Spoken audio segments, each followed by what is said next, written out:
Hello, Mr. David Hack. How are you doing? We've never met in person, and this is a good time to say hello.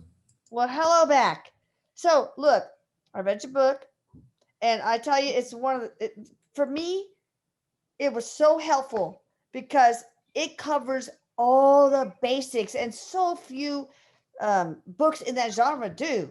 I mean, they start out from, okay, I don't know about, and explains it all. It's like the compendium of comprehensive information for all things spiritual. And I think that's very helpful for a lot of people. It probably should be required reading when I start my hour online spirit school for kids for spirituality. So, or in adults, I don't know. Probably adults too. We need it probably more. All right, so I want to ask you some questions. Sure, fire away. First of all, what inspired you to write this book? Well, I think I suggested somewhere along the line that it was Linda, but it was before that, because she came home from one of the bookstores and had several books by Alan Kardec. And his name was Hippolyte Ravel before that, before his pen name. And I read the books and I said, this is interesting. And Linda was in the fledgling part of her enlightenment. And that's when I got interested in it, because the Kardec's material covered a lot of bases. That started, and then Linda, her enlightenment began. She had told me early on about how she experienced the fledgling light language, but in church, right? Yes. And that's an interesting story that maybe you want to talk about later, Linda. But and we've covered that either on a YouTube or radio show. I can't remember, but it's all on YouTube. But go ahead, David. I'm sorry. No, it was just speaking in tongues, which I heard of, but never personally experienced from anything like that. Right. Anyway, and she kept that to herself all her life, except until later when I came into the picture. Yeah. And then it turned into light language and so forth, and it went on from there. Anyway, it took a while for me to experience, her enlightenment. What as it developed, that was my idea. Not being a psychic at all myself, I thought, I'll write this from an outside psychic experience. Awesome. So that's what I did. That is amazing. How long have you been together? Like, how long have you guys been married? 24 years. Oh, wow. That's awesome. This is the third life for me, frankly, Elisa. Why? Tell me. No, real life. I had a marriage, another short marriage, and then Linda. Oh, okay. So that's what I meant. I gotcha.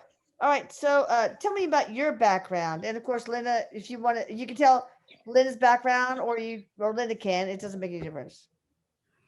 Well, I was an attorney for 28 years roughly in New Jersey. And at the time I retired and moved to Florida, where we are now, of course. I was free and happy, and I was a fisherman, and I fished and I fished and I fished. I hope you're luckier than I am. Oh, God. Okay, maybe so or maybe not. I don't know. Anyway, that was my intent. I got a boat and I went out and got a Coast Guard license and all this other stuff. Oh, yeah. But Linda and I met and we kind of got together, right? Yes. And it was her development that kind of inspired me to write this book. Yeah. About her and about psychics and mediums and spirits, as I understood it. And I hope it's come across that way. So you wrote on the right on the cover that the book was written with Linda, a psychic and a medium. How did that come about? Did you wrote? Well, She was, I considered her my mentor because we were married at the time and things developed from there. Mm.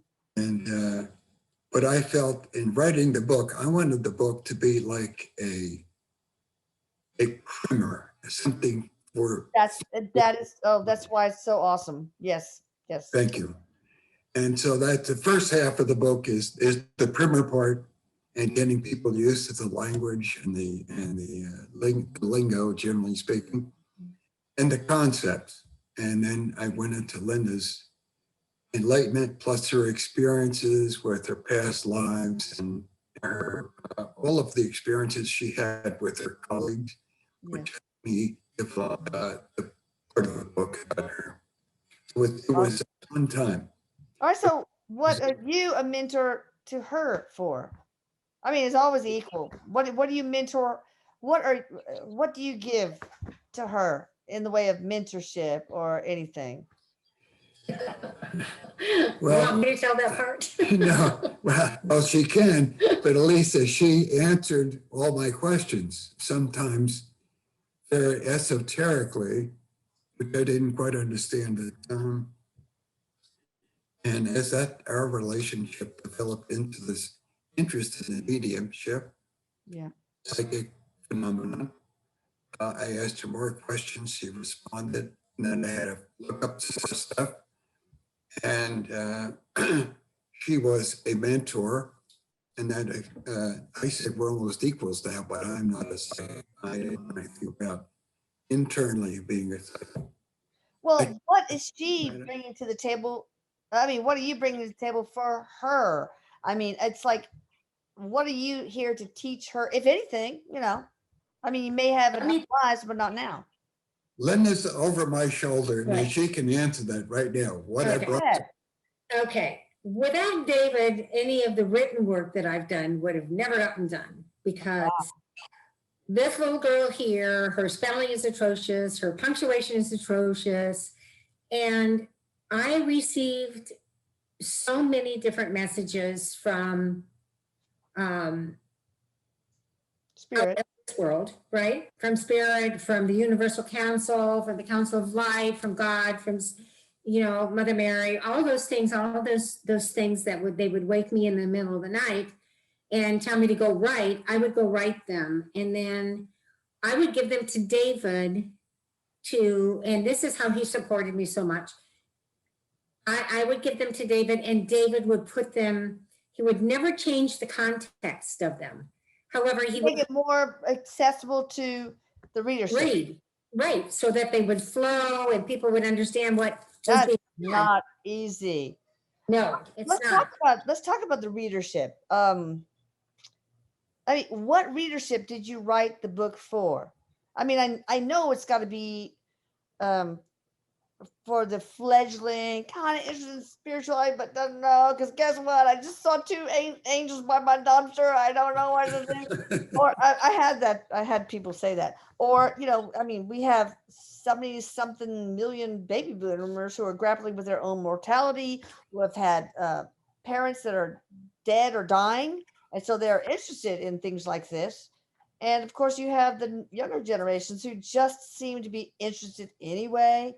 And you also have people who are afraid of death. So there's a big readership. But you tell me in your own words what readership you wrote this for. Yeah, it was for a wide range of leadership. Yes. First of all, I categorized 7 levels of potential readership in the book. One was from they knew nothing about this or they were skeptics. I put that at level 1, and then I graduated up and called them different levels right up to level 7, which is a lot of experience with mediums. That was people who had consulted mediums and or people who were mediums. And then I suggested that there is a level beyond that, which people would be interested in. I tried to paint that picture towards the end of the book about what's in the future, what the new age is and was, and there might be a great age coming. The age of Aquarius. We got a couple of thousand years of that coming up. Got that. And it couldn't come Got at a that. better time.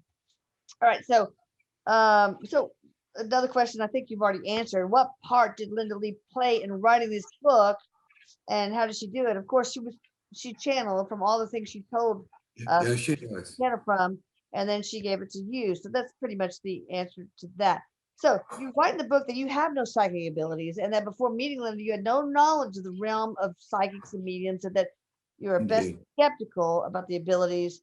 So of course that was where I was too, right before Eric dies. Like, I didn't look down on psychics or anything. It's just like it didn't seem real to me. I felt like what psychics probably look through something blinded. They could go through, see through wormholes or whatever into the future. I got that. Yeah. So tell me about that's how you were a skeptic. So what do you feel now? It was a long road trip for me. Oh, me too. Oh boy. With Linda, and let me say this, that when she became aware of Erik and the blog and you, I was still on the fence. I was not quite there, right? But I I was. wasn't either while the blog was going on for 4.5 years. Okay, so I know. I was totally a believer until 4.5 years into it. Believe it or not, I was like 95%, but that's it. Go ahead. My life up to that point was the law, which was my profession for a very long time. Yeah. A trial lawyer, which is, we'll skip that.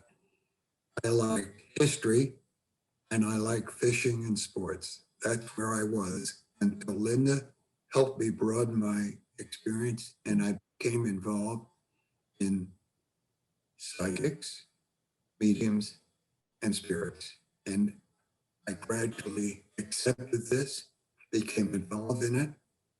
I read your books, by the way, and Erik, and it was very helpful. I've read a lot of other books, and here we are.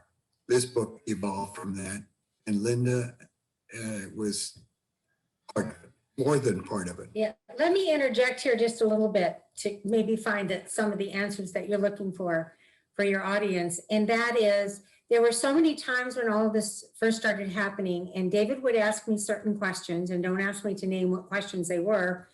And all of a sudden, and I do believe 100% that it was Erik that has come through to answer the questions for him. And sometimes they would be 20-minute answers or 30-minute answers. I mean, you'd just go on, and he'd ask another question, and it would keep going. And after that first episode that we shared together like that, when it was all said and done, he just looked at me and he said, "Those were not your words. Those are not words that you would use." Oh. Where is coming from? Oh, maybe a lot of F-bombs in there, eh? Oh, not at that time. No. But close to it. No, because the Oh, God. I was asking were so deep questions that really required the answers. And Erik obviously knew who he was talking to, and he knew David had the intellect to pick up on the words that I was using that I didn't understand. Interesting. Yeah. So that was our take on it. And he enjoyed that so much that he continued to do that. And I think during this process, which was over several months, during this process is when a lot of the intrigue came to him, knowing me the way he knows me, and this information coming through me. Yeah. Or they started waking me up in the middle of the night and making me channel. That was way before then. This was just Erik in our lives. Yeah. And even when it got to the point that I mentioned Erik so often that David would say, "What does Erik have to say about this?" Right? Oh, I know. Oh, Yeah.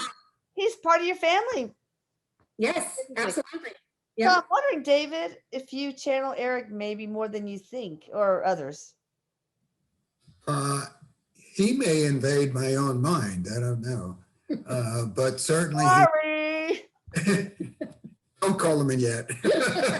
Oh, but what do you think? Always here. He's I don't know. always here. Maybe he has abilities that he's not recognizing.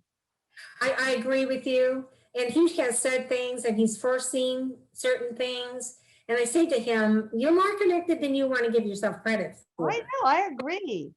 Yeah. It's hard for a lawyer or a doctor or scientist, whatever, to come to terms with that because we're so analytical and we have to have facts, but yeah, I think so. Okay. Let me see. Other than Linda, has there been anyone else besides Eric also that's changed or opened your mind about the reality of the abilities and world of psychics and mediums and spirits? I don't think there was one person that I can point out because I did so much research and I became involved in that and the people who are writing about this, especially Kardec, who did a lot of research. And when you read his books, it's very enlightening. Spell his name for the audience. Spell that name. Pardon me? Can you spell the name of that person? Yes, Alan Kardec, Kardec. Kardec. I don't think I've read her. I need to in my spare time. I referred to him a lot in the book, and I kind of Alan. Okay. I thought you said Ellen. Okay, Alan. Got it. Alan Kardec, yes. Okay. I bet everybody who's listening knows about this person except for me. So his real name was Hippolyte. Oh yeah, I've heard of that. Rival, Rival. Okay. That was his birth name, and he was born in Lyon, France, and he went there and developed the Spiritist doctrine, which I refer to frequently in the book. All right, I have to look him up. All right, so other than did that. Okay. As Linda Lee's your wife, as her abilities awakened, so then comes the second half of the book where you talk about that. Was it difficult for you to understand and accept what was happening, like her speaking in tongues, so to speak? Light language. I don't like to speak in tongues. I don't like to use that, but light language. Was that difficult for you? She has helped me, and I've never tried to speak light language, and I doubt that it could ever. But she does it frequently with her clients, and she has enlightened me about what it can do for people. Yeah. I speak about that in the book, what it means, the power and purpose of light language. Well, I know Erik refers a lot of people to her for downloads from the guardian angel usually, but sometimes from him or sometimes from somebody who has been in another life with them, etc. So it's really quite interesting. What is it, Linda? You want to share what light language is for those who have not watched our YouTube before? Yeah, basically, I think the best way to explain it is number one is light language is the language of the universe. It's a universal language. It is and how I used it as a child, as a direct connection to source, God, whoever your Allah is. Mm-hmm. And it's a direct, it's kind of like, so often we are in pain, and let's face it, as humans, when we're in pain, that's when we start praying. That's when we start reaching out for help. So oftentimes when we're going through difficult times in life, and this is how I used it for myself, when I was going through difficult times in life, I would use the language because my mind had no idea what to ask for. Yeah. And the soul always knows what it needs. So it's a soul language. And I'm able to tap in, say, like, for instance, the example you just gave, when somebody contacts me for light language, I step into their energy. I call their energy in. And their energy knows exactly what that person needs at that particular moment. And so their energy or their sources step forward, whether it's Erik, whether it's a past loved one, whether it's one of their guardian angels or gatekeepers, right? Or source itself, giving them what that they are ready and prepared for to receive for where they are in their path at the time. And healing, I can heal with it. I had David had a caregiver coming here and working with him, And one day, and I always gave her a hug when she comes in. I always give her a hug when she leaves, because that is such blessed work that they do. Yes.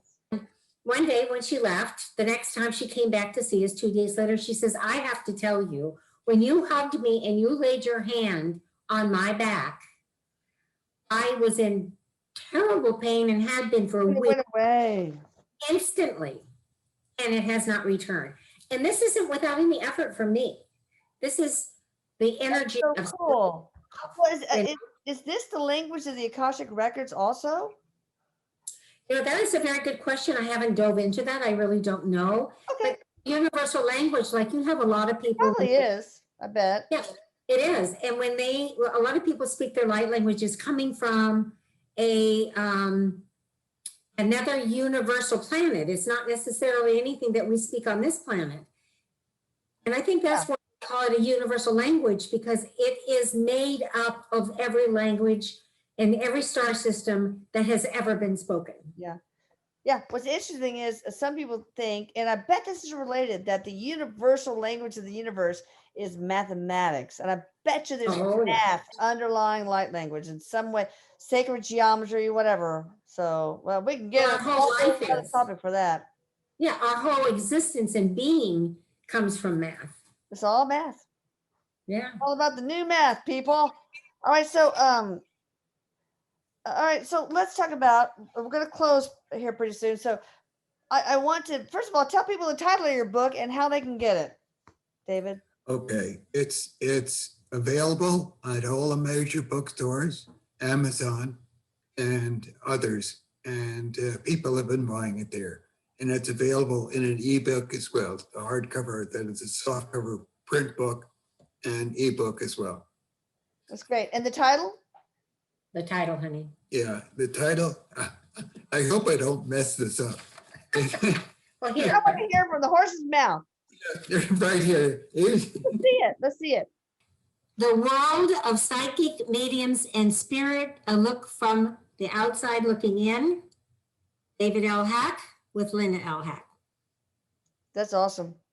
All right. So, Linda, you want to share how people can get in touch with you too for the healing and the light language, etc.? Yes, it's just very simple, channeling by lindalee.com. That makes it simple. David, Yeah. I'm so proud of you for this book. It is, like I say, I really would, if I do earn the money, save up enough money to, if my kids don't keep spending it on their student loans and stuff, you know, to use this as required reading for the spiritual online school, adults and children. So, It'd be and wonderful. cool if you could write eventually one for younger children to explain, to be a primer for children in spirituality. I think it's a great book, and I really recommend it highly. You guys all go order it. Get in touch with Linda. She's done so much good. She's uploaded light language to me, and it's like felt tingling on my crown chakra. It was really cool. So yeah, and if you want her to channel Erik to you, there's all those F-bombs. It's not censored, don't worry. But thank you, David, and thank you, Linda, for such a great book and a great conversation associated with this. Thank you. I'd like to close by saying thank you, Elisa, for coming into our lives. And Oh, Erik coming into our lives. likewise. Oh, I know Erik loves you. Thank you very much. All right, I Yeah. love you. Bye, We love everybody. you too.